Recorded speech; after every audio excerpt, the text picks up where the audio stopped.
Okay, so if you're a serious hunter, you know this feeling, right? That cycle of frustration. You put in, hundreds of hours scouting public land, planning everything just so, fighting off the crowds, only to have your whole season kind of blown up by surprise factors, Yeah. a sudden pressure spike, maybe some rogue hunter wanders through, or just, zero game management. Massive effort, zero control. That really is the core tension, isn't it? Our sources, looking at the modern hunting scene, they highlight exactly that problem. Land prices, they just keep climbing, skyrocketing, really. Hmm, Puts ownership way out of reach for most people. But at the same time, hunters are just hitting their limit. They're tired of the hassle and, frankly, the lower quality you often find on high-pressure public spots, or just how shaky permission hunting can be. right.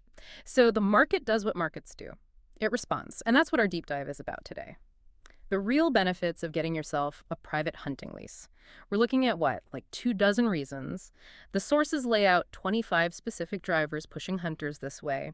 It really feels like the necessary middle ground, doesn't it, between owning the land, which is often impossible, and the free-for-all of public access. What's really interesting here, I think, is how well leasing deals with risk. I mean, look, no hunting is ever guaranteed, right? There's no crystal ball. Yeah. But a private lease, it absolutely minimizes those unforeseen risks you get when you have no real say, no contract. It's basically an investment in control Yeah. and in quality. Right. And that fundamentally changes the whole hunting experience. Okay, let's unpack that, starting with the biggest roadblock for most folks. The money.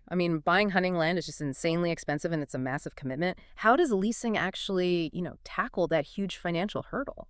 Well, it really simplifies things quite a bit. Land ownership, it's heavy. It's a long-term thing. You're talking mortgages, property taxes year after year, unavoidable repairs, big liability concerns.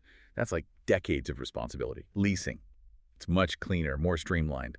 Your financial exposure is basically limited to the lease contract term. Simple as that. And that flexibility, our sources really hammer that point home. It seems incredibly appealing. When you buy, you are locked in.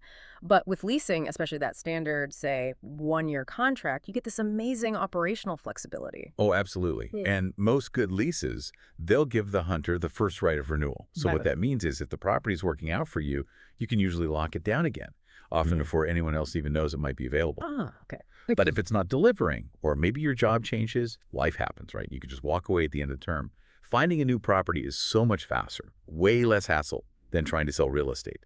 That adaptability is, I think, really key for today's hunter who might be more mobile. But hang on, leases themselves aren't always cheap, right? If one person can't swing the cost of a decent lease alone, what's the strategy? How do the sources say hunters get around that? Yeah, good point. And that's where cost efficiency